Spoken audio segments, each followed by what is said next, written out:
Hey guys, it's Jen and I'm back again with another spectacular technique this week.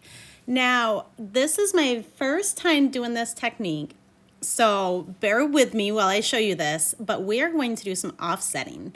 And the way that you do that is you choose your favorite transfer design.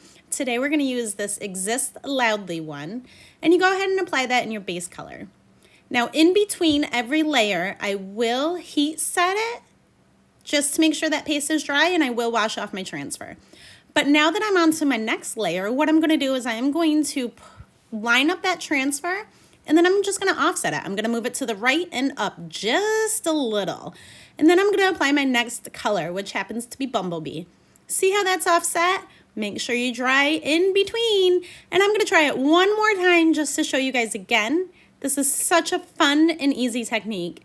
Now I'm going to use Shimmer Plum on this one. This is a little bit old, this paste is, so bear with me, but it does come out and you can see it's super awesome. Cover that complete design, take your transfer off, and then there we go, guys. Super, super simple. Isn't this technique so much fun? Check it out. I hope you try it. Thanks so much for stopping by. Make sure to subscribe.